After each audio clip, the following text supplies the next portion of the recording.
Buenas tardes. Entonces, a continuación, vamos a tener la conferencia magistral del doctor Raúl Valadez Súa. Él es biólogo, tiene maestría y doctorado en biología por la Facultad de Biología de la UNAM. Trabaja en el Instituto de Investigaciones Antropológicas de la UNAM a cargo del Laboratorio de Paleozoología. Bueno, está en este Instituto de Investigación desde 1986. Las áreas de investigación son los campos mexicanos, domesticación animal y uso de la fauna en la sociedad de Teotihuacán. Entonces, ¿todos me pueden escuchar bien así? ¿Sí?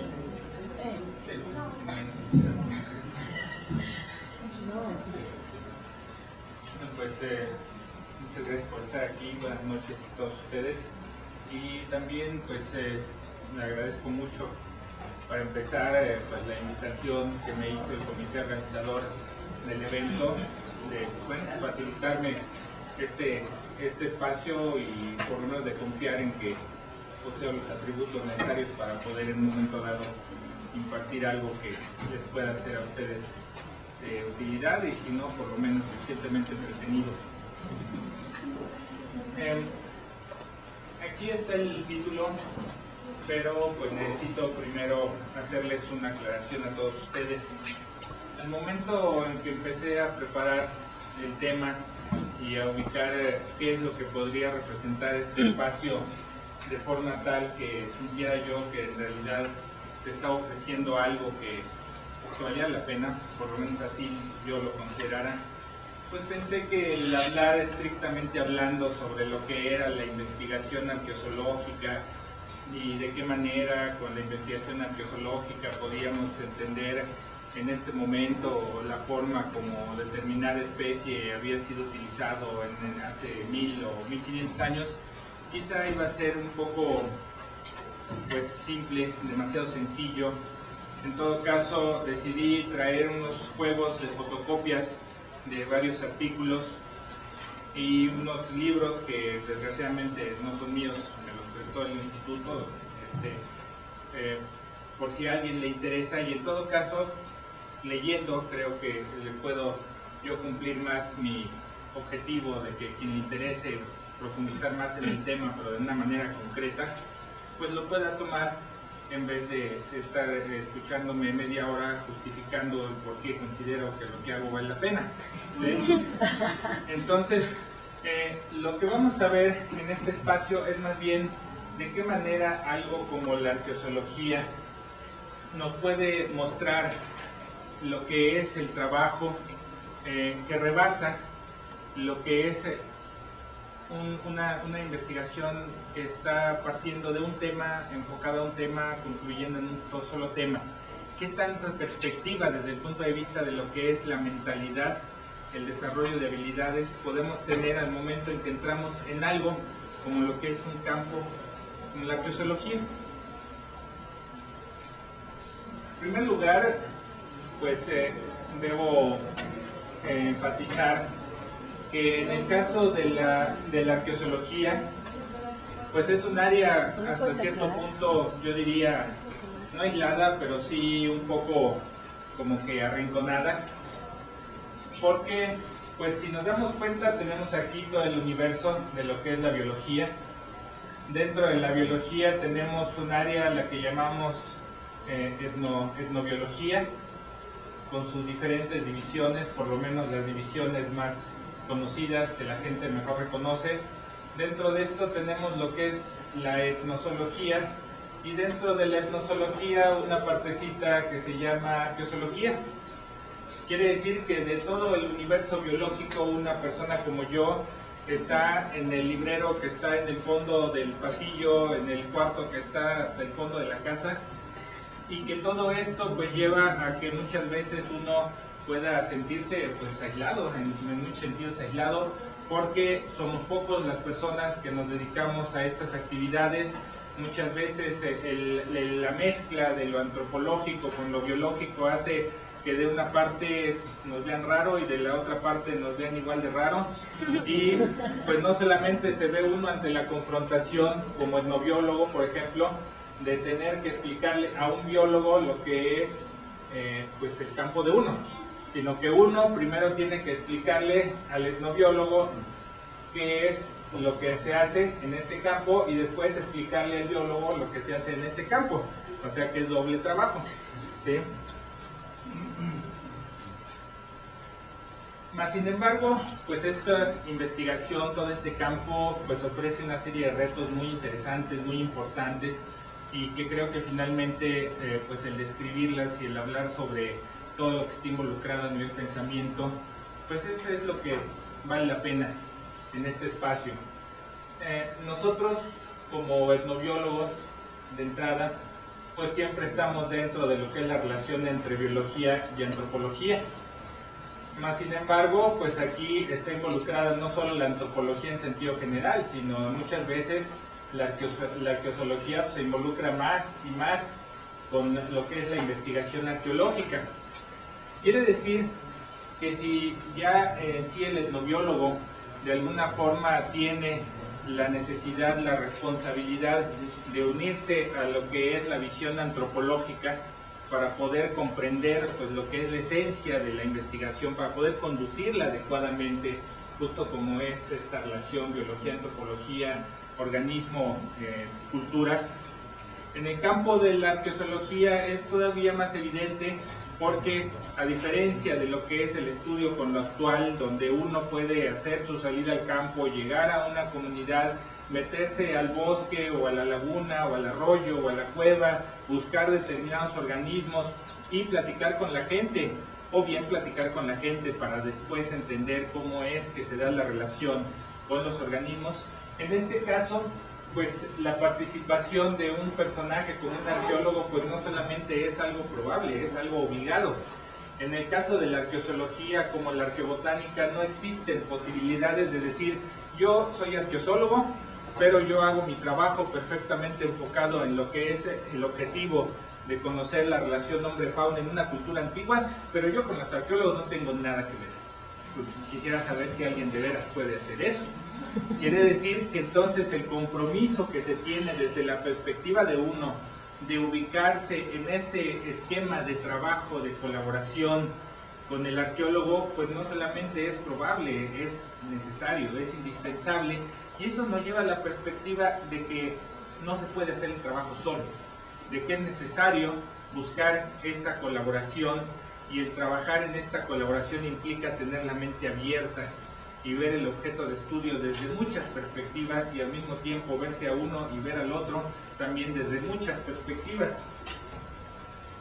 Tenemos en este trabajo pues lo que es la obtención de los materiales de estudio con el registro de los contextos, que es un trabajo que pues depende en buena medida de lo que ha hecho el arqueólogo, y posteriormente pues está el trabajo arqueozoológico, que pues, es el estudio ya de los restos y que muchas veces se lleva a cabo ya en el laboratorio, incluso ya ni siquiera en el campo.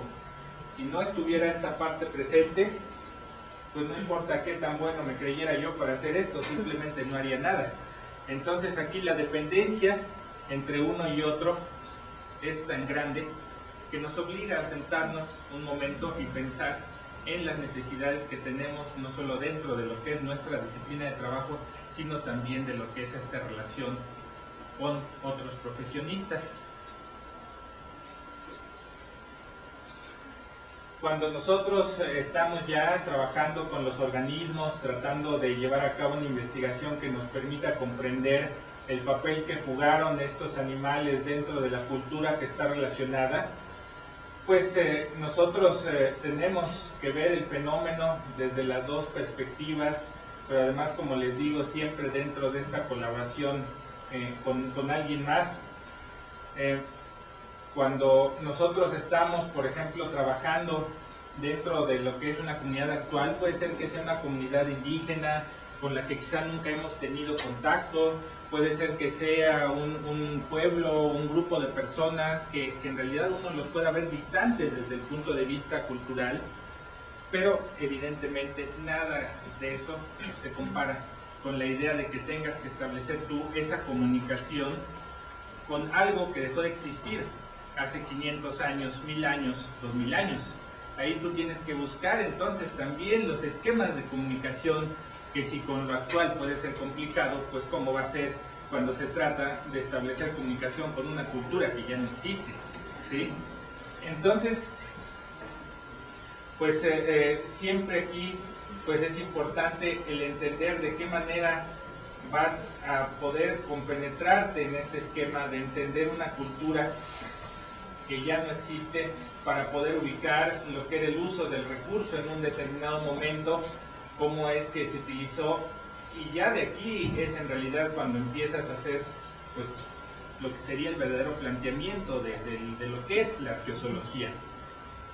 No solamente pues vamos a ver, por ejemplo, si este organismo apareció en el sitio, en un determinado sitio arqueológico, abajo de un piso, abajo de un altar, adentro de una pirámide, sino que además pues te va a interesar conocer los esquemas de subsistencia, si era parte de la alimentación, cuáles fueron las razones por las cuales este animal fue utilizado, si existieron flujos comerciales dentro de todo eso, qué circunstancias ambientales había en ese lugar que permitieron que este organismo en particular fuera aprovechado por esa cultura, cómo estaban constituidas las comunidades naturales en ese momento, la ecología de las especies que estaban presentes en ese sitio, y claro, todo eso dentro de una época anterior.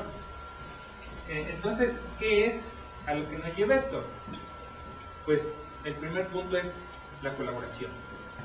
Si no existe colaboración, si no te vas a meter dentro de un esquema en donde realmente estés listo y dispuesto a trabajar en equipo, pues entonces mejor olvídate de tus objetivos y dedícate a otra cosa, porque definitivamente nada vas a poder lograr si no tienes la posibilidad de constituir un equipo, ser parte de ese equipo y aprovechar todo lo que representa ese equipo.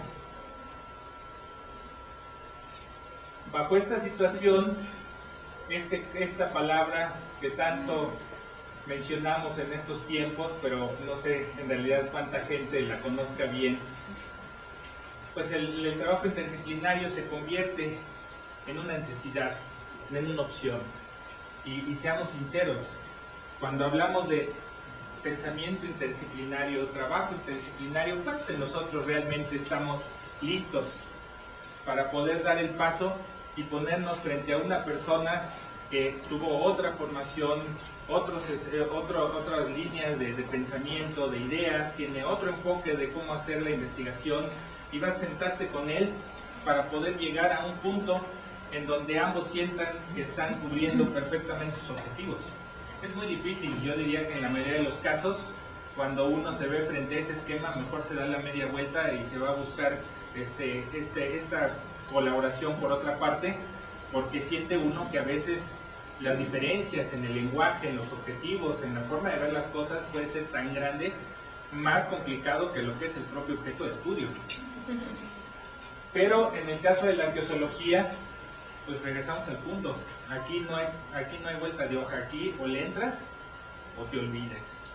Por ejemplo, estos que son herramientas de hueso, agujas y otros objetos de época teotihuacana, de hace 1500 años, quisiera saber qué persona, qué zoólogo que pueda decir que es un anatomista consumado, que es un verdadero especialista en lo que es la osteología de los organismos, de los vertebrados, de los mamíferos, que ha hecho estudios en tal o cual universidad, en tantos doctorados y postdoctorados. ¿Quién puede asegurar que va a poder agarrar estos huesos y estudiarlos, no solamente desde el punto de vista de cuál fue el hueso que se usó, sino también entender el elemento cultural que está involucrado?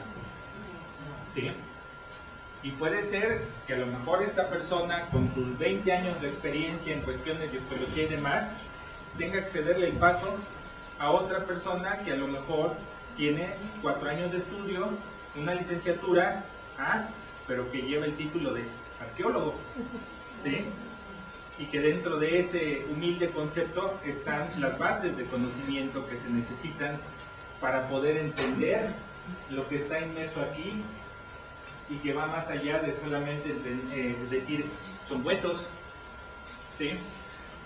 Entonces, pues esto nos deja ver cómo en realidad el trabajo dentro de la arqueología pues requiere este pensamiento, no solamente el decir yo necesito abordar estos materiales de estudio y voy a trabajarlos lo mejor posible, sino también decir necesito trabajar con alguien que sepa del tema, y al momento en que nos sentemos a ver los materiales yo le tendré que ceder a él toda la confianza desde el punto de vista académico, y lo debo de tratar en igualdad de condiciones, porque no importa cuántos títulos me pueda yo enjaretar, si no tengo ese simple término arqueólogo, pues estoy frito. El otro con toda seguridad va a saber más que yo.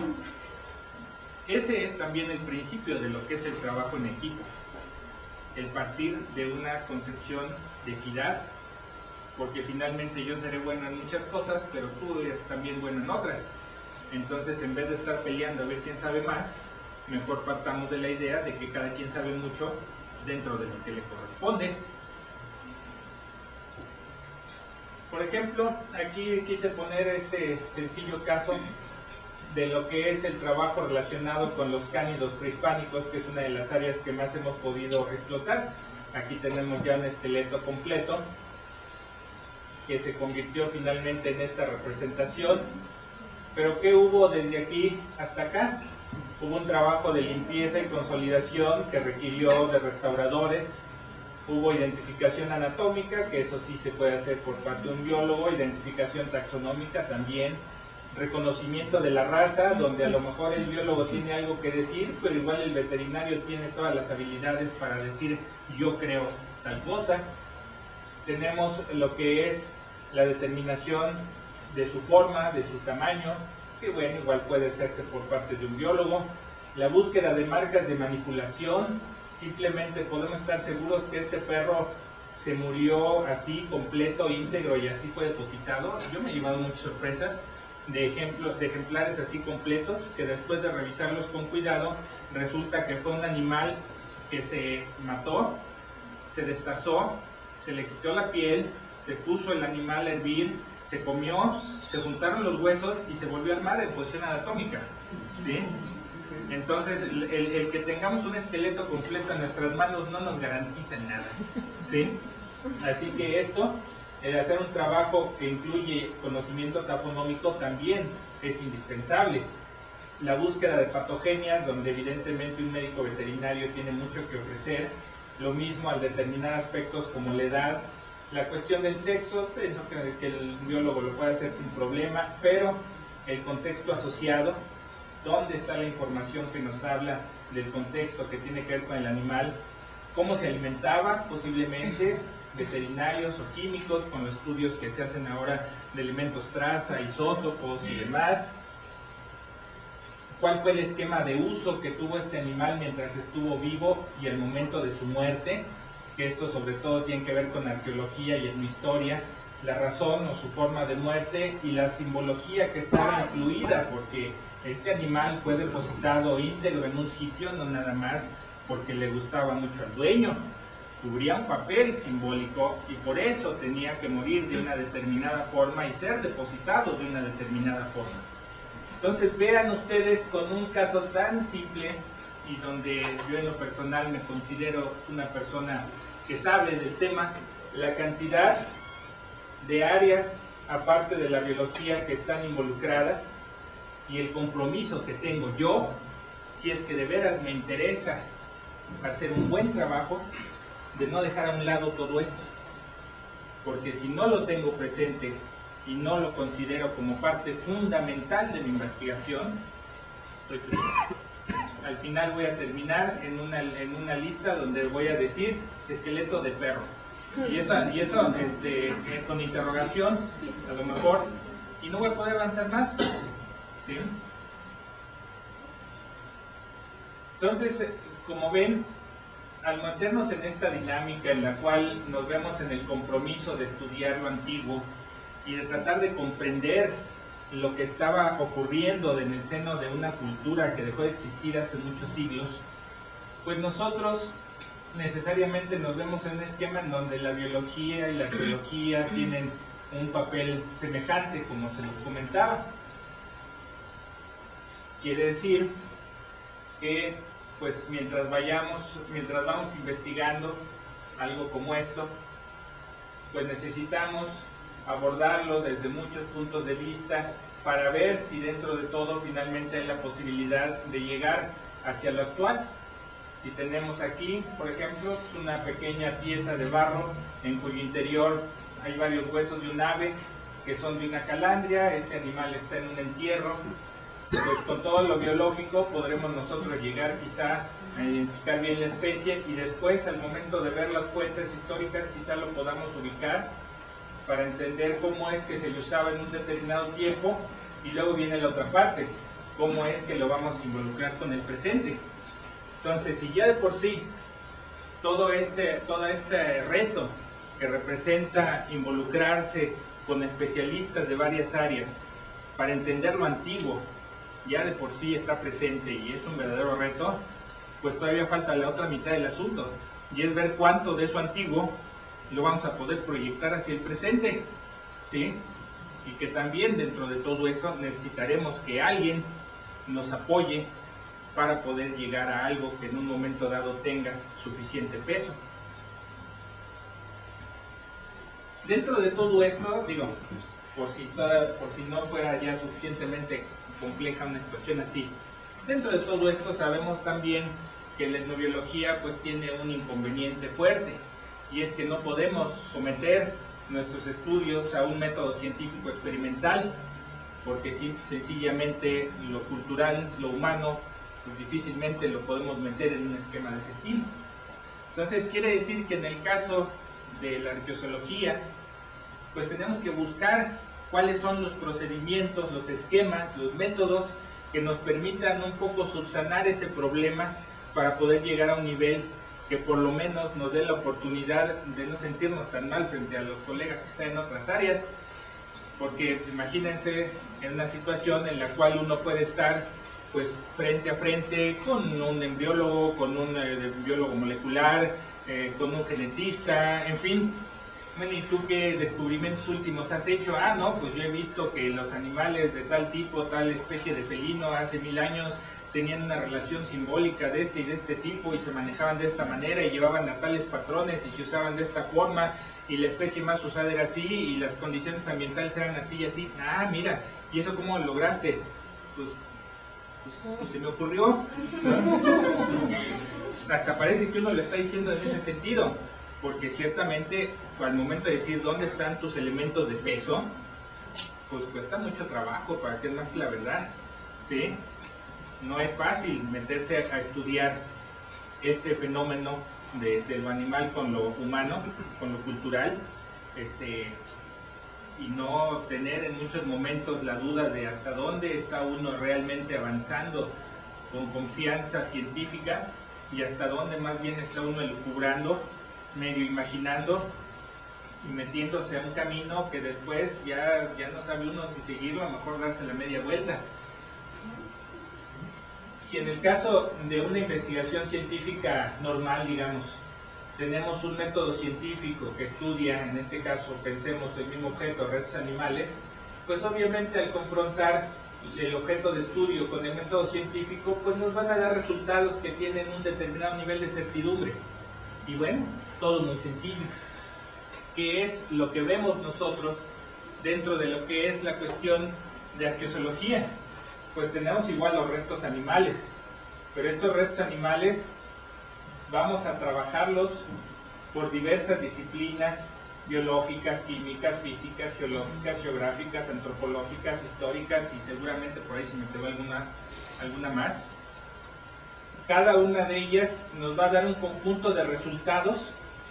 Después vamos a hacer una síntesis de todo eso y ya con eso al menos tendremos la posibilidad de obtener resultados que tengan un cierto nivel de certidumbre. Y esto es algo muy importante de considerar, porque todavía existen muchas personas que puedan dedicarse a arqueozoología o arqueobotánica o que de alguna manera le entran un poquito a esto, a esta parte antigua, que no consideran el peso tan grande que tiene este asunto de estar involucrándose con lo humano, con lo biológico, digamos, y que esto no es aplicable.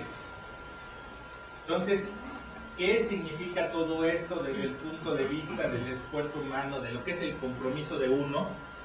Pues nuevamente es entrar a un esquema de trabajo en equipo donde todo mundo en algún momento va a tener su oportunidad para poder decir lo que cree más adecuado de acuerdo con el estudio que ha hecho, y uno finalmente tiene que hacer este trabajo de síntesis para poder obtener estos resultados. Esto también tiene un punto de confrontación muy fuerte y que creo yo que a nosotros es a los que nos atañe resolverlo. Por ejemplo, ya en los últimos años se le ha dado mucha énfasis a esta disciplina o área de investigación a la que le llamamos arqueometría. Arqueometría, que incluso así de manera de juego decimos lo arqueo y lo métrico. Arqueometría es ciencias exactas, ciencias físicas, ciencias químicas, incluyo en ello lo biológico, para aplicarlo a problemas antropológicos. La arqueozoología sería parte de la arqueometría. Ahí en estos estudios de arqueometría muchas veces se dan situaciones en las cuales el antropólogo está haciendo su parte, el otro investigador está haciendo su parte, el antropólogo o el arqueólogo le dice al otro, ya hiciste lo tuyo, bueno pues dámelo, y ahora qué vas a hacer. No, pues ahora voy a juntar un libro sobre lo que es el estudio de la comunidad del pueblo teotihuacano de tal sitio, y lo voy a dividir en 20 capítulos. Capítulo 1, estudios físicos relacionados con la comunidad teotihuacana. Capítulo 2, estudios químicos relacionados con la comunidad teotihuacana. Capítulo 3, estudios genéticos relacionados con la... Y uno pretende que está haciendo un trabajo interdisciplinario. No es cierto. No es cierto. Ahí estamos nosotros aprovechando un potencial para obtener una serie de resultados, de información, eso es cierto. Pero ¿cómo pretendemos nosotros darle a esos resultados un valor lo suficientemente grande como para pensar que efectivamente estamos llegando a un punto de conocimiento que rebase lo unitario? Pues haciendo este esfuerzo de síntesis. Pero este esfuerzo de síntesis lo va a hacer alguien. ¿Quién? Pues aquel que tiene la buena o mala fortuna de ponerse en el título arqueo algo. Porque pues es al que le toca entender las dos partes y reunirlas en un mismo concepto, en una sola idea. Hace pocos días, pues hace tan solo una semana, estaba en un seminario dentro del Instituto de Investigaciones Antropológicas y hablaban en ese seminario acerca de estudios de isótopos que estaban haciendo con poblaciones humanas en una población teotihuacana para tratar de ver si tenía nexos con la zona de la costa, y hablaban acerca de los isótopos, los dientes, el material de estudio. Cuando terminaron de mostrar todo, me llamó la atención el que se hablaba de los dientes y de cómo se decía, pues estas personas como tienen este patrón de isótopos, entonces estas personas nacieron en la costa, y estas nacieron en Teotihuacán, y estas comieron de esta manera, y estas comieron de esta otra. Y me llamó la atención porque usaban de manera indiscriminada el tipo de pieza dental. Decían premolares, decían molares, todos permanentes, pero hablaban igual de superiores, inferiores, cualquier cuestión. Y les dije, bueno, pero no está, o sea, no tienen que considerar que los dientes salen en diferente momento de la vida, porque ellos enfatizaban mucho que todos los datos que obtenían eran el producto directo de los últimos 4 años de vida de la persona. Entonces le dije, no es lo mismo un niño de 6 años al que ya le salió el primer molar y que ese es el objeto de estudio, a un niño de 9 o 10 años de edad que ya le salió el último premolar y que por lo tanto pues, ya duplicó la vida con respecto al primero. ¿Que eso no les pareció a ustedes algo que valía la pena considerar? ¿Qué pieza dental se está usando? Y me respondieron, es asunto del odontólogo. ¿Sí?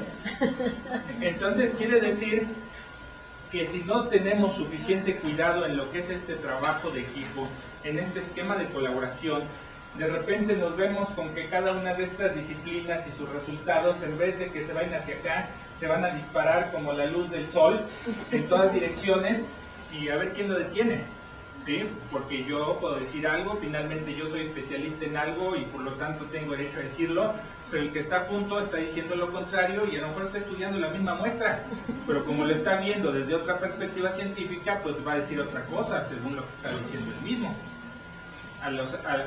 Dentro de lo que es todo este universo de arqueometría, las personas que se dedican a estos estudios con ciencias exactas critican mucho a los arqueólogos porque dicen que a todos le quieren ver una cuestión cultural y como que fuerzas quieren que uno lo vea así o que ellos lo ven así. Y los antropólogos critican mucho a los otros porque dicen que son demasiado estrictos, que son demasiado fijos en la idea de que yo voy por los resultados, por los números, y eso es lo que me interesa, y dicen, y no se fijan en la parte cultural. Evidentemente no toda la gente va a poder manejar esto de las dos formas, bajo las dos perspectivas, pero quienes lo hagan, pues deberán de tomar en cuenta la responsabilidad que está implícita en esta parte de síntesis. Y yo me pregunto, ¿quién de los aquí presentes que se digna de ser un etnobiólogo?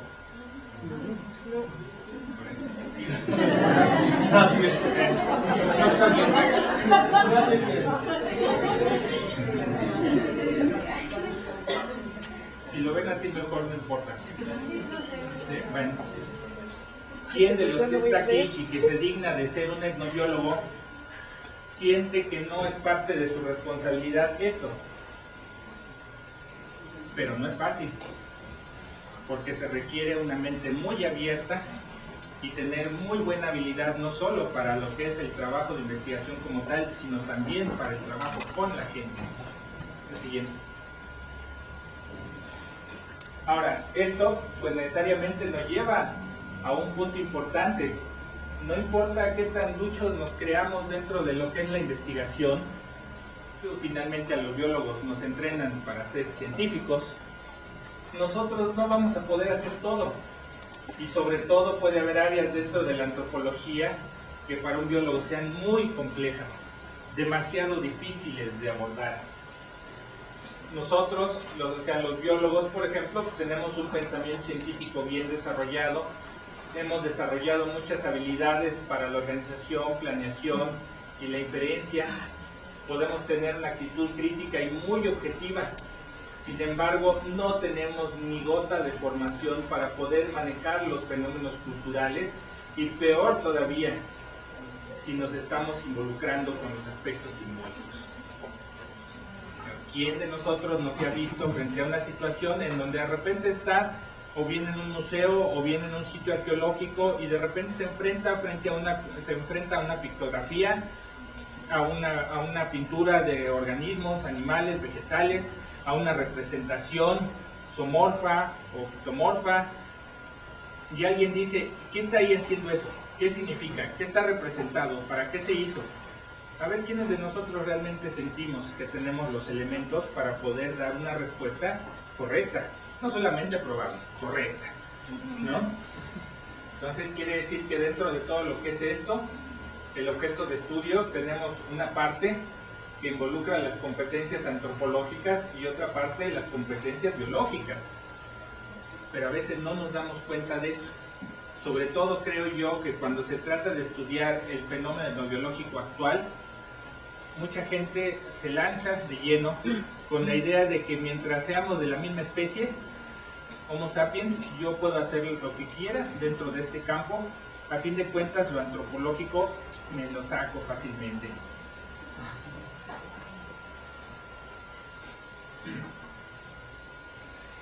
Obviamente, dentro de lo que es la relación hombre-fauna, pues la arqueología tiene que ofrecer no solamente desde el punto de vista de lo que son los resultados, sino también, como decía yo, de esta forma de pensamiento.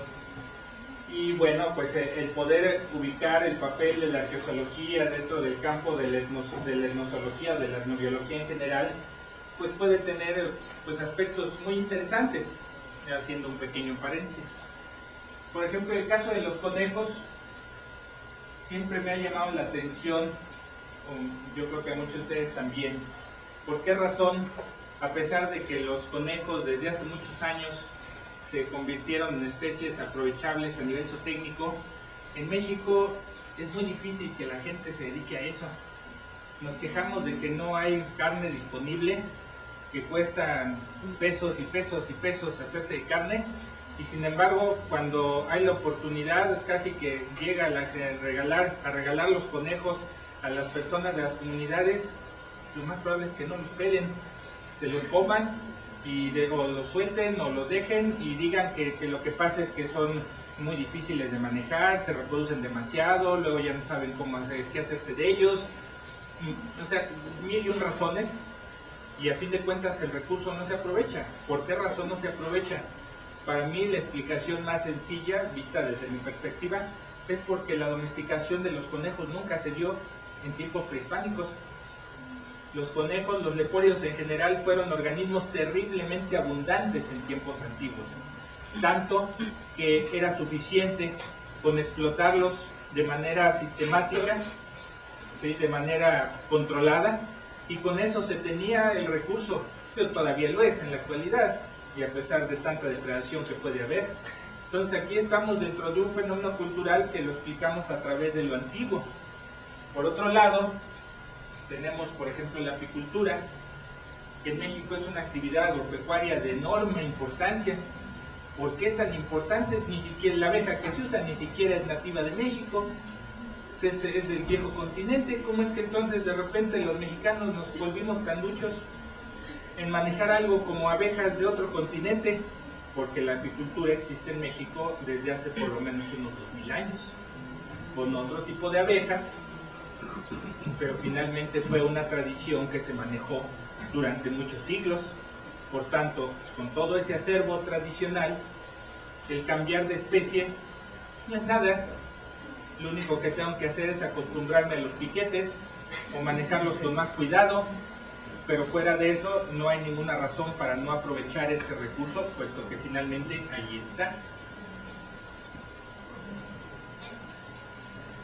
Entonces, con todo este esquema, donde por un lado digo yo, tenemos todo este compromiso, por otro lado, pues cuántos problemas podemos llegar a tener por estar metidos en esto, y por otro lado vale la pena estudiar este fenómeno cultural desde la perspectiva antigua como desde la perspectiva actual, pues cuáles considero yo que son los retos que parten desde esta visión arqueozoológica. Y digo arqueozoológica porque, como mencioné al principio, al estar tan alejados de todo lo que es la usanza diaria de la mayoría de los biólogos, y el tener que enfrentarnos a este reto de estar constituyendo este esquema de trabajo en equipo, en colaboración, y meternos a ver culturas antiguas, pues nos permite en muchos momentos ver toda la complejidad de un trabajo etnobiológico en un nivel que a lo mejor otros pues no alcanzan a vislumbrar, no les es fácil ubicar. Entonces yo pienso, a partir de la propia experiencia, que el primer punto es que el etnobiólogo debe esforzarse por apartarse de la idiosincrasia biológica y darle igual valor a los dos objetos de estudio, bueno, más bien no a los dos objetos de estudio, más bien a ambas áreas de investigación. Debo darle tanta importancia a lo antropológico como darle importancia a lo biológico, y me corresponde a mí como especialista el buscar eso. Cuando vemos algunas investigaciones de tipo arqueozoológico, en donde lo único que tenemos es un listado de restos de animales con el número de la bolsita donde apareció y cuáles son los nombres de los huesos que aparecieron, y que así se presenta, así se entrega y así se publica, uno no está haciendo arqueología, uno no está haciendo ahí nada, uno está jugando a hacer algo, ¿no? Porque no está realmente uno involucrándose con el fenómeno cultural. Lo está dejando en manos de otros. Bueno, pero ¿por qué en manos de otros? ¿Qué acaso no me digo yo arqueozoólogo? ¿Por qué entonces yo evado la responsabilidad de involucrarme con lo cultural? ¿Porque me da flojera? ¿Porque siento que no conozco? Pues entonces, ¿a qué estás jugando? Y eso mismo se le puede decir a cualquier etnobiólogo de cualquier área. Si no le das igual de importancia a lo cultural y a lo biológico, entonces no pongas ese título, mejor ponte otro, por lo menos sé pues honesto contigo mismo. El segundo punto, aunque la etnobiología implica una relación entre antropología y biología, a veces no será tan importante como para constituir grupos de trabajo, y por tanto la parte antropológica pierde fuerza. Claro, lo estoy viendo desde la perspectiva biológica.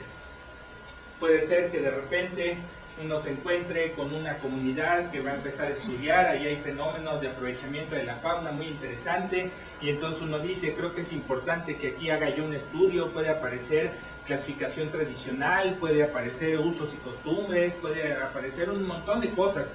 Oye, ¿y ya hiciste tu cuestionario? ¿Ya lo elaboraste pensando en cómo sacarlo? No, todavía no, pero mañana que voy en camión, mientras voy en el camión lo preparo. ¿Sí? O lo vas improvisando, ahí platicas con la gente y ahí vas sacando, ay, esta pregunta se me hizo interesante, la voy a repetir al rato. ¿Sí? Eso es menospreciar la parte antropológica, porque en realidad no nos estamos sentando un momento para pensar cuánto de nuestro compromiso a nivel de investigación depende de eso. ¿Sí? Y decimos, bueno, pero pues lo antropológico, eso, ¿cuál es el problema? ¿Sí? Entonces nos lo chutamos sin ninguna dificultad. ¿De veras? ¿A qué estás jugando? Fácilmente podríamos decir. El biólogo, por idiosincrasia, ve con menosprecio al ser humano y sus productos culturales, pero también el antropólogo generalmente solo toma en cuenta lo humano y lo cultural. Esta es una realidad. No vale la pena pensar en que puede cambiarse. Por tanto, si uno le va a dar más importancia a una parte y el otro a la otra, pues entonces aceptemos esas diferencias y juntemos los intereses para que de ahí salga algo que realmente satisfaga a todos desde el punto de vista de la investigación. Como les decía, pretender realizar estudios que involucran a otras culturas contando solo con herramientas biológicas es un gran error. La primera experiencia que yo tuve metiéndome en este campo de la etnología, pues fue hace justo 10 años, 11 años, cuando el Museo Dolores Olmedo se acercó a solicitar el apoyo para hacer un proyecto de investigación alrededor del tema del perro pelón mexicano. Se aceptó, nos pusimos a trabajar, dentro de todo eso se planeó una salida al campo, a los sitios donde 50 años antes habían ido varios criadores de perros pelones para ver qué había ocurrido en ese medio siglo y ver si había todavía perros pelones. Fue una experiencia muy interesante, pero para mí lo más interesante de todo fue sentarme junto con un tesista de etnología y decirle, enséñame cómo es que se tiene que hablar con la gente para poder obtener la información que yo quiero, porque yo no lo sé, pero si yo no voy a hacer las preguntas, porque finalmente ese es tu trabajo, por lo menos tengo que saber yo cómo es que se mueve eso. Y ciertamente para mí fue complicado, ¿sí? Porque tú nunca sabes si la gente te está diciendo la verdad o simplemente ya te vio la cara de foráneo, por decirlo menos, y entonces te dicen lo que se les da la gana. ¿Sí? Es como el estudio psicológico, de qué herramientas que te vas a valer para poder estar seguro que lo que le estás descubriendo, entre comillas, a la otra persona es lo real. ¿Sí? ¿Cuántas veces a lo mejor nos ha pasado eso? Porque pensamos que la cuestión etnográfica es cualquier cosa. Los esquemas metodológicos que se dan en la biología y la antropología pueden ser enormemente divergentes, por lo que pretender estructurar esquemas de trabajo que impacten a lo antropológico sin un real apoyo, pues es un gran error. Eso es cierto. Digo, y los reto a todos los que en algún momento tengan alguna duda al respecto, de que vayan a alguna biblioteca donde haya un códice, lo tomen, lo estudien y digan, de aquí voy a hacer un artículo porque todo esto es bien fácil. A ver si después de estar unos minutos en eso lo pueden decir. Si es así, con algo como un códice, ¿por qué pensamos que lo humano, lo real, lo actual es salvable? ¿Por qué pensamos que eso no necesita de ser más responsables, no necesitamos ser más comprometidos con el trabajo? Pues al contrario, yo pienso que entre más sencillo desde nuestra perspectiva, más compromiso, porque si no, ¿cómo justificas que después te salga mal? ¿Cómo justificas que a la mera hora te digan, pues yo hice un estudio igual, en el mismo sitio, pero todo lo que tú me estás diciendo no tiene nada que ver con lo que yo obtuve? ¿Será que yo sí tuve un apoyo etnológico adecuado y tú nada más fuiste un fin de semana, dijiste me voy a chelear a las cantinas, ahí platico con la gente y saco la información que me hace falta? Yo he ido a gente planeando sus investigaciones de esa forma. diciendo que es igual. Me voy al mercado, me pongo a platicar con las señoras, les compro un pesito de chiles y ya con eso saco todo. ¿De veras es tan sencillo? Frente a todos estos cuestionamientos, la pregunta clave para nosotros los biólogos es ¿cómo puedo ubicarme en un punto medio que me permita hacer la investigación etnobiológica sin menospreciar la parte antropológica? De modo que tengan más fuerza científica mis investigaciones. Aquí están 3 puntos que considero fundamentales.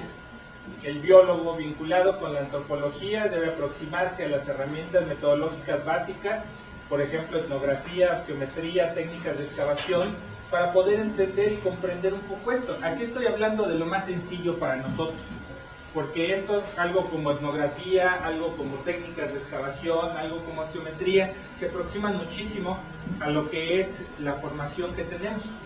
Por lo tanto, aceptemos el reto.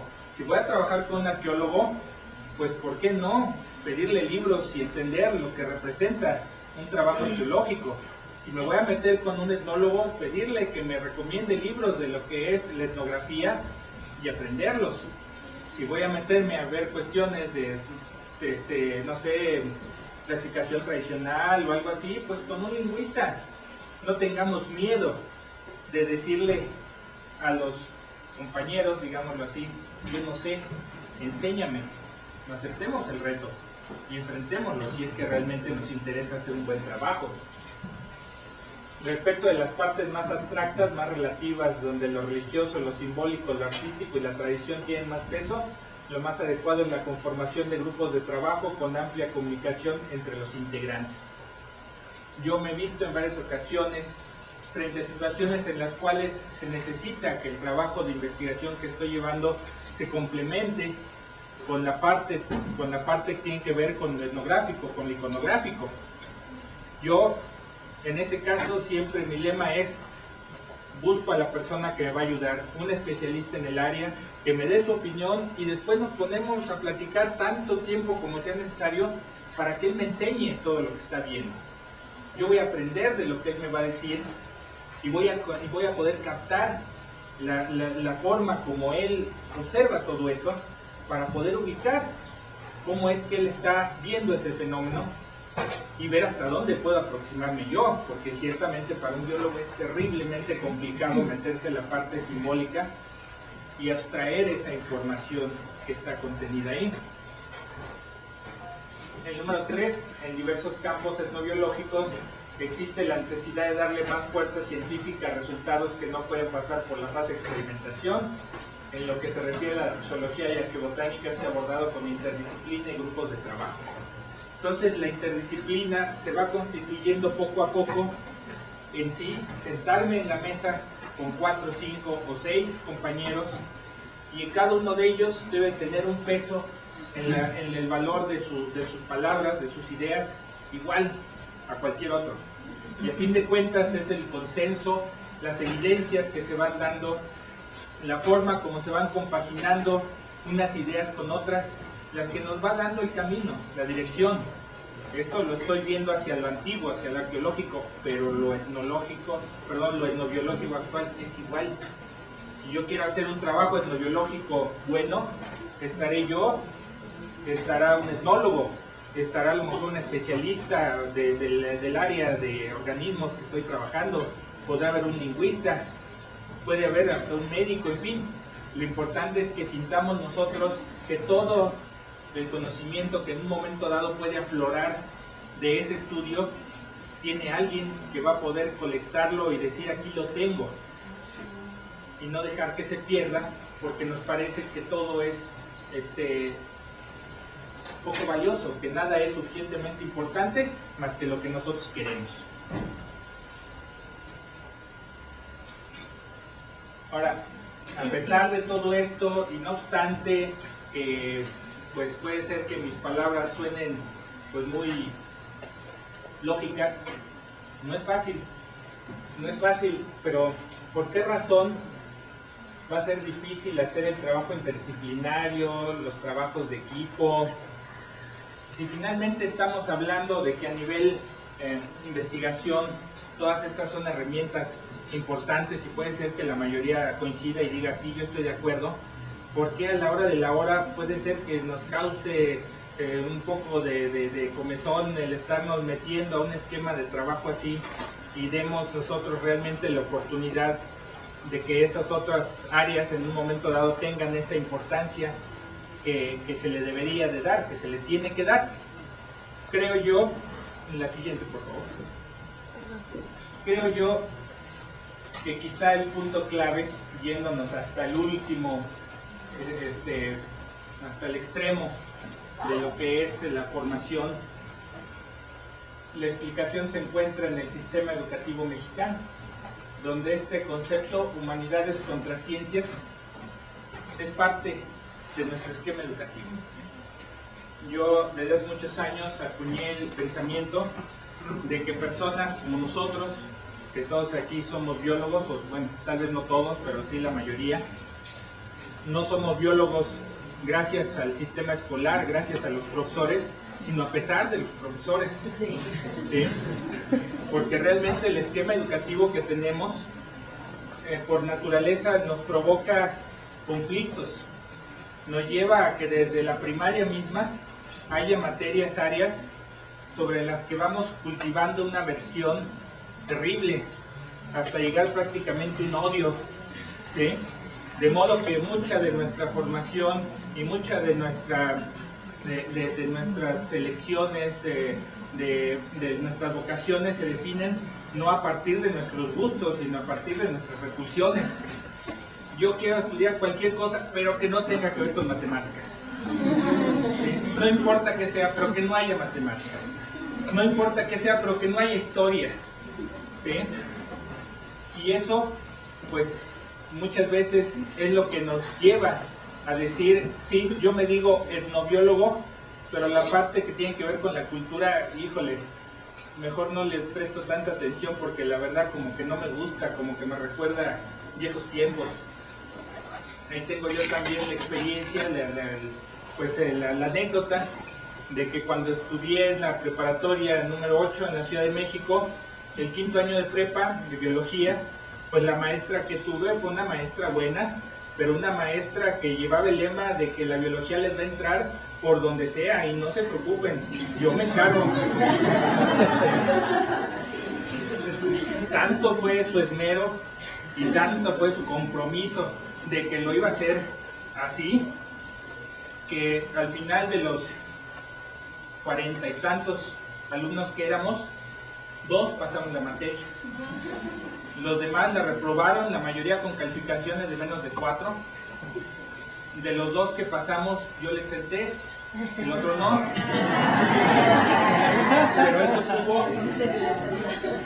Pero eso tuvo una ventaja para mí.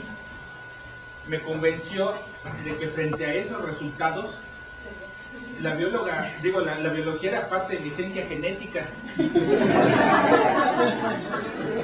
Si yo había podido pasar con tanta facilidad esa materia, pues me tenía que dedicar a eso. No había elección. Y a los 30 y tantos compañeros, todos ellos se fueron prácticamente agarrados de la mano a humanidades, porque todos dijeron y juraron, jamás quiero volver a saber de biología. ¿Sí? Quisiera ver cuántos de estos compañeros estarían dispuestos ahora a entrar a una investigación donde le dijera, pero la biología la vas a tener que enfrentar también, ¿eh? A lo mejor muchos de ellos dirían, entonces, ¿sabes qué? Discúlpame, creo que siempre no. Entonces, es chistoso, pero dentro del concepto etnobiología, pues yo creo que hasta hay un antagonismo de naturaleza de la cual no nos percatamos. Y el no percatarnos es un error, porque si dentro de nuestra historia de vida recordamos que efectivamente la historia fue una materia que empezamos a detestar desde que estábamos en primaria, y que en la secundaria la pasamos arrastrando siempre, y que en la preparatoria le tuvimos que pagar al compañero para que nos hiciera las tareas y presentara los exámenes por nosotros, que tiene de raro que siendo profesionista al momento de decir soy etnobiólogo, lo etno lo desecho de inmediato y digo yo con esto nada, pero ¿qué no eres parte de esto? Ah, sí, pero esa me la paso bien fácil. Para eso no necesito estudiar, basta con lo que sé del otro lado.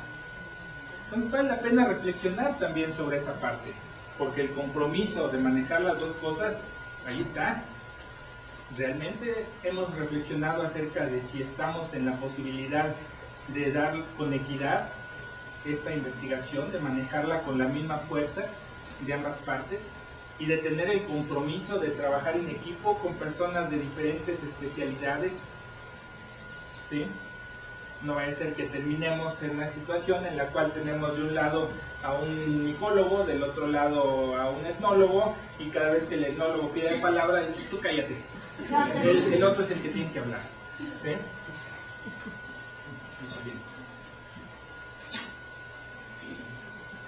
Ahora, por último, pues yo quisiera también enfatizar un par de casos y ya reflexiones finales sobre los beneficios de la etnobiología.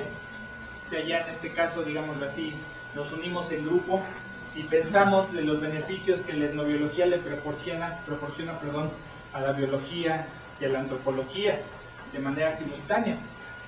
Por ejemplo, desde hace varios años, el doctor Ángel Moreno, la maestra Graciela Gómez y yo hemos hecho una investigación acerca del Huitlacoche, de toda su historia y de todos los aspectos etnobiológicos involucrados con este organismo.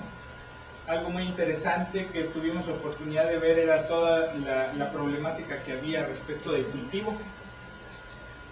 En varias de las comunidades donde pudimos hablar con la gente que tenía Huitlacoche, que le interesaba cultivarlo, tener más, porque era muy bueno a nivel precio, a nivel mercado, decían que pues llevaban a cabo varias formas para tratar de inocular a las mazorcas y de esa manera poder hacer que salieran más huitlacoches. Pero todo les fallaba, terriblemente les fallaba.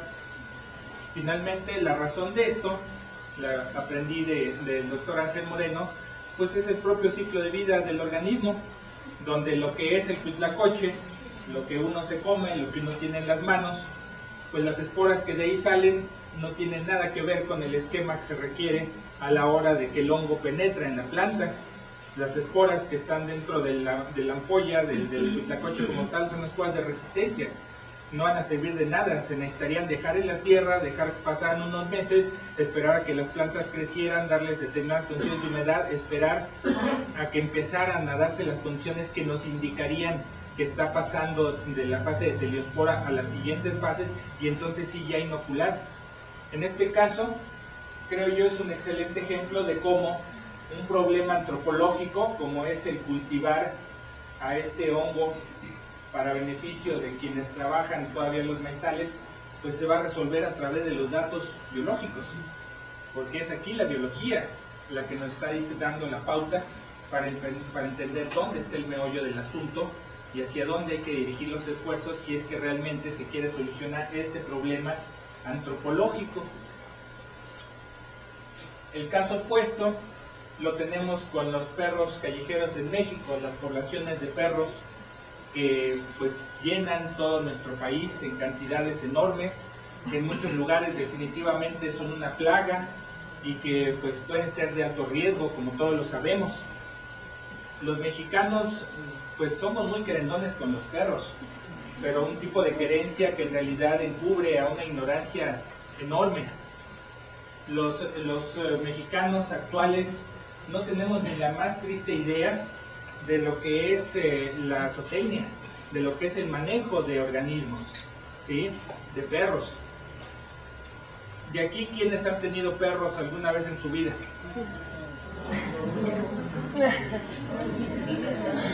Ahora, de estas personas que han tenido un perro en su vida, ¿quiénes se han escogido el perro leyendo, consultando veterinarios para ubicar qué tipo de perro requieren de acuerdo a las necesidades que tienen?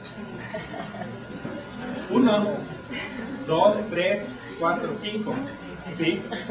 Frente a todo el grupo que levantó la mano no es nada.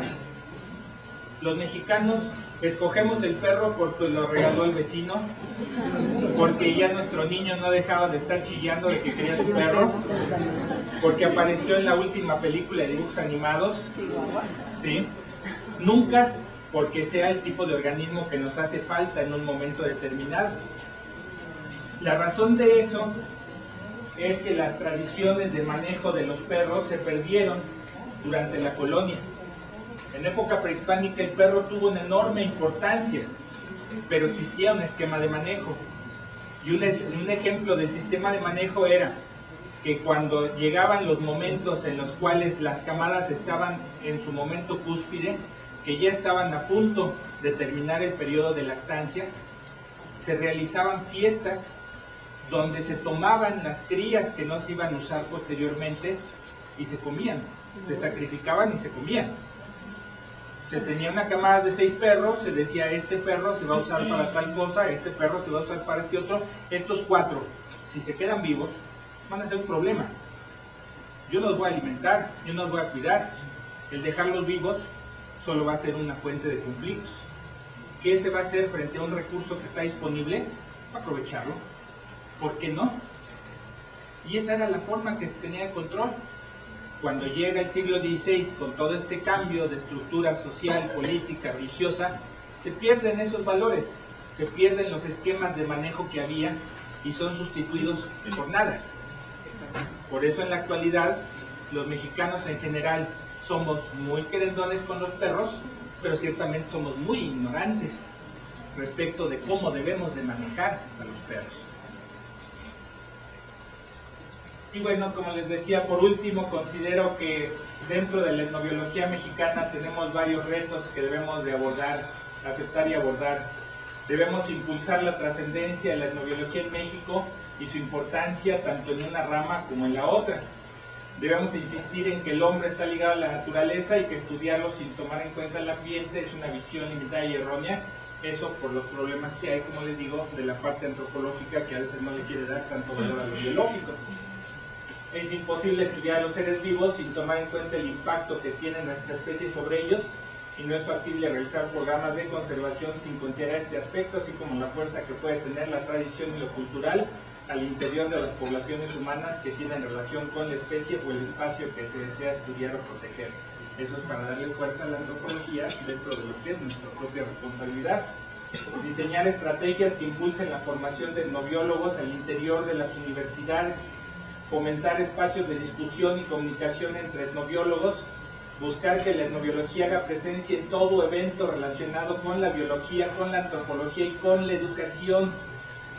El término etnobiología debe convertirse en palabra común del vocabulario de todo biólogo y antropólogo mexicano.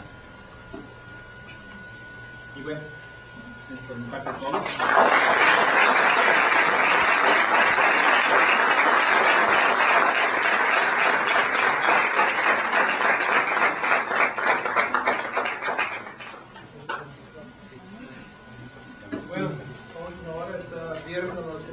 Para preguntas.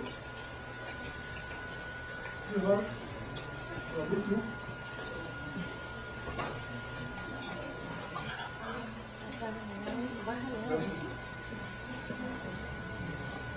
Vivian.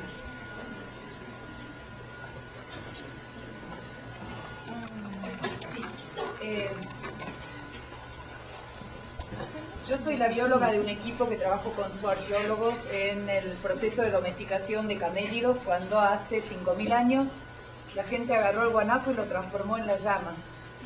Y en realidad uno de los problemas, digamos, particulares que tenemos los biólogos que trabajamos en estas interdisciplinas es las dificultades de evaluación disciplinarias de los biólogos, que son más graves que las de los científicos sociales. Y de hecho yo, digamos, puse en riesgo mi carrera.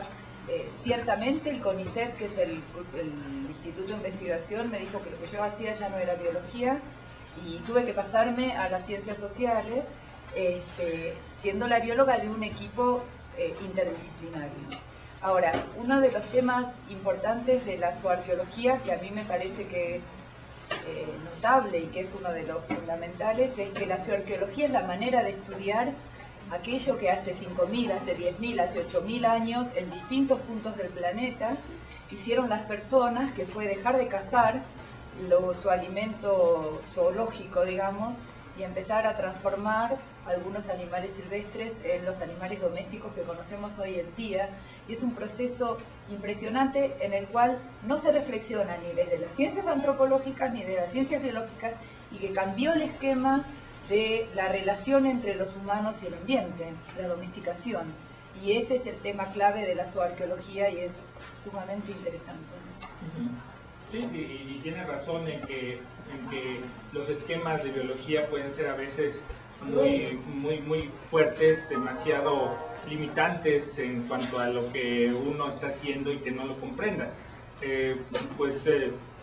Pues yo en ese caso, pues lo que he hecho a lo largo de los años, pues es obtener lo mejor de cada parte y pues ahora sí que de la parte social, pues yo tomo lo que me corresponde, pero además también lo que me beneficia, ¿no? Yo pertenezco al Sistema Nacional de Investigadores desde hace 20 años y yo me pongo dentro del área de antropología y ciencias sociales. ¿Por qué? Pues porque siento que mi trabajo impacta más en esa parte, pero también, ¿por qué no? Porque ahí comprenden mejor mi trabajo. Bueno, es lo que yo estoy diciendo, justamente, a mí me pasó exactamente lo mismo lejos en otro lugar. Sí, pero quizá esto al paso de los años pueda cambiar un poco en la medida que se tenga más conciencia de que lo que hacemos tiene importancia. El problema son los alumnos cuando tienen que iniciarse en estas interfaces, porque a veces es difícil fomentar que los alumnos lo hagan, porque se les dificultan especialmente la publicación.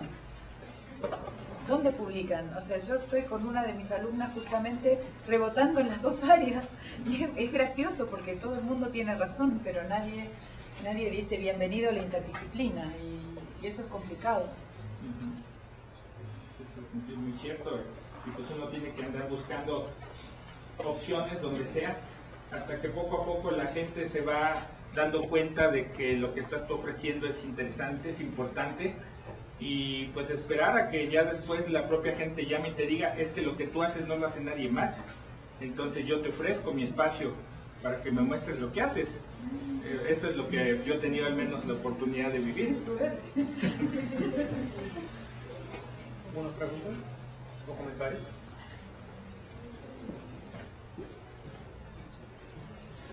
¿Las pinturas rupestres también son estudiadas para arqueología? En teoría sí. En teoría sí. Gracias, Raúl. A mí me llama mucho la atención, sobre todo en tu trabajo, el cómo a partir del estudio de restos arqueológicos has ido reconstruyendo toda la fauna domesticada y en proceso de domesticación en Mesoamérica. Normalmente en los libros de texto, que además son libros casi siempre traducciones, que se llevan en antropología, ni siquiera hechos en nuestro país, pues aparece el pavo, o sea, el guajolote, aparece como domesticado el perro en México, cosa que creo que no es del todo cierto, ocasionalmente la melipona, ¿no? Y prácticamente párale de contar, ¿no?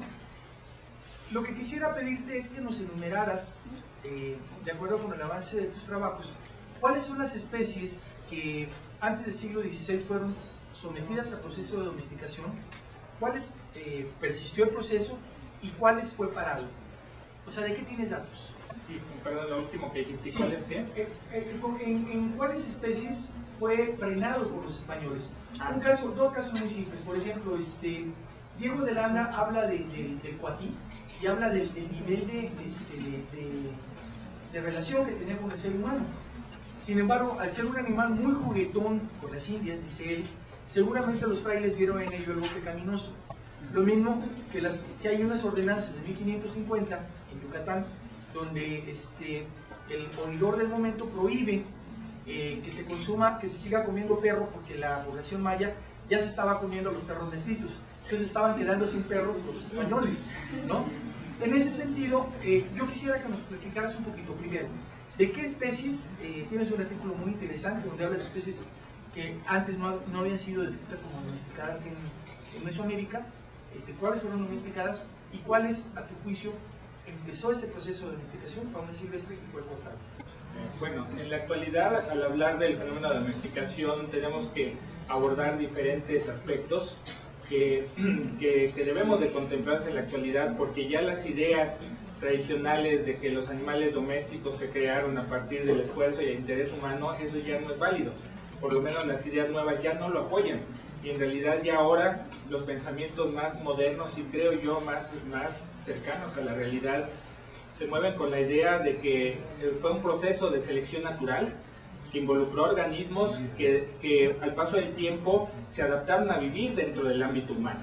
Entonces el hombre no los domesticó, el hombre aprovechó los beneficios que estaban presentes cuando ya el animal estaba tocando la puerta diciendo que no vas a dejar entrar.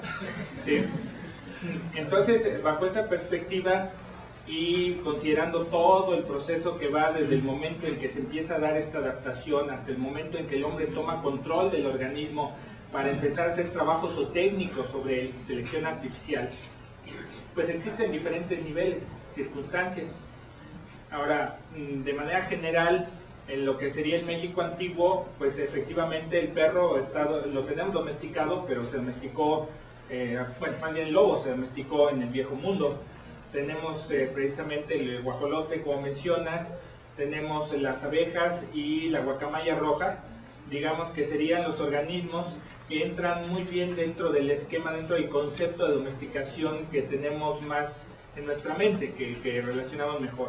Pero aparte tenemos también varias especies de pericos, varias especies de aves de canto, posiblemente codornices, y puede haber algunas sorpresas como por ejemplo los pumas o los lobos, que simplemente el hecho de que tengamos sitios como la Pirámide de la Luna en Teotihuacán, donde aparentemente los pumas pudieron haber sido manejados de forma tal que los animales cautivos tal vez hayan llegado a procrear en cautividad, pues eso ya los convertiría en el esquema tradicional en organismos domésticos. Entonces, el conocimiento sobre ese tema dista mucho de haber terminado. Yo en todo caso enumeraría aquellos grupos de organismos donde es más clara la información que nos permite indicar que alcanzaron un nivel de manejo que nos permite ubicarlos como animales domésticos. Varias aves de canto, como 8 o 10 aves de canto, las guacamayas rojas, varias especies de pericos, las abejas y los guajolotes. Y otro grupo, por lo menos de unas 3, 4, 5 especies, que pues, no alcanzó el tiempo o simplemente fueron tonos culturales que duraron un determinado tiempo porque había razones culturales de por medio y que posteriormente se perdió la tradición y por tanto todo ese impulso. Tenemos tiempo para más una.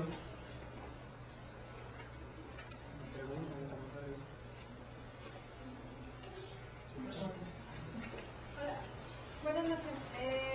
Bueno, yo soy bióloga, pero ahora mismo estoy en la docencia a nivel secundaria, doy la clase de biología y me estoy encontrando con este problema de la disociación entre lo social y lo biológico. A los chicos no les entra, no les es fácil a unir estos campos tan disímiles y explicarles, por ejemplo, qué es un proceso de domesticación y por qué el tigre de Bengala no está domesticado a pesar de que ellos se imaginan que lo pueden tener en su casa si quieren.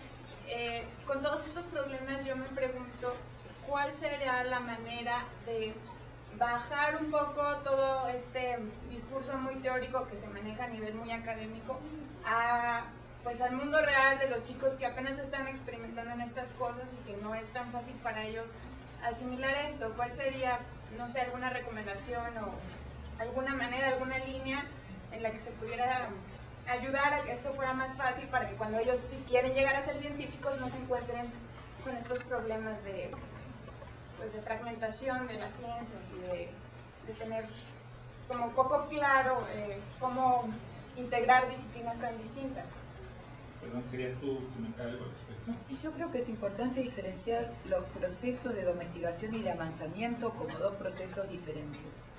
Una cosa es el amansamiento de un animal silvestre que puede ser domiciliario y es un proceso de aprendizaje, que es un proceso reversible, y otra cosa es el cambio fenotípico que genera una nueva especie como consecuencia de varios, digamos, centenares a veces de años de domesticación. porque no cualquier animal, o sea, si fueras, digamos, si cualquier animal en contacto con el hombre y bajo condiciones humanas sería doméstico, en el zoológico no habría animales salvajes, ¿sí? La realidad es que esos son animales que son del ámbito de lo silvestre, pero que a partir de un proceso de amansamiento, que no es lo mismo el amansamiento que la domesticación, y que a veces justamente confundir los dos conceptos genera errores al momento de explicar por qué, por ejemplo, a veces una especie silvestre que se conserva y que puede ser utilizada, no es bueno domesticarla. La gente dice, bueno, ¿y por qué no la domesticás? Y listo. Se termina el proceso, el problema de conservación de la especie, la gente está contenta, y ¿por qué no? Porque no es lo mismo ni domesticar ni amansar, y pierde una esencia que es la esencia del animal silvestre, ¿no? Claro, claro. Bueno, yo para responder directamente a tu pregunta, pues yo lo que te recomendaría sería que te acercaras a donde están esas fuentes de información. Dentro de la universidad existen tanto revistas digitales como impresas que de repente presentan información sobre esos temas, o acercarte a las personas que de alguna forma tienen un poco de información al respecto. O sea, yo quisiera darte una respuesta más sencilla, pero ciertamente, como tú dices, ahí se ve claramente esa conflictiva entre los jóvenes que no ven dónde hay un punto medio en dos cosas que ya desde hace varios años les enseñaron a ver en extremos opuestos, ¿no? Entonces, el convertir esto en algo armonioso se puede hacer, pero primero y antes que nada se necesita que tengas tú la oportunidad de entrar en contacto, de empaparte con ese tipo de eventos que a ti te parecen importantes, para poder tú en tu momento igual manejarlos. Yo creo que es perfectamente factible.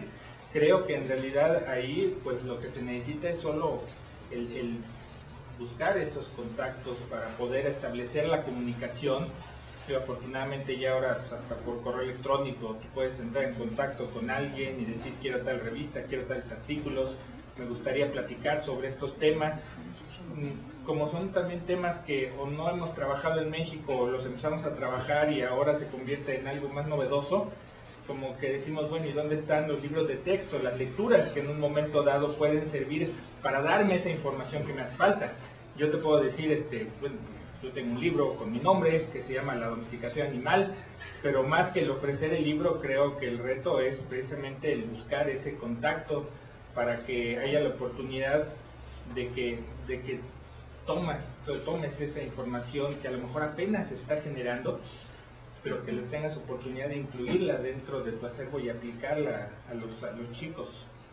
Esa sería mi recomendación. Sí, si me permite nada más. Rápido. Sí, con respecto a lo que comentas, parte de lo que es toda la propuesta educativa ahora de la SEP, que propone las competencias, las habilidades sociales, científicas, etcétera. Yo creo que aquí sería como un primer punto que está puntualizando muy bien él, en el sentido de acercarnos a estos colegas maestros que están dentro del área de ciencias sociales y ver cómo de manera conjunta podemos hacer un objeto de estudio, verlo desde la parte social, la parte biológica, la parte igual de las matemáticas, y empezar, como bien dice él, desde la parte educativa más básica, a tratar de integrar, ¿no? El conocimiento como que nosotros lo traemos, así lo aprendimos, es fraccionado.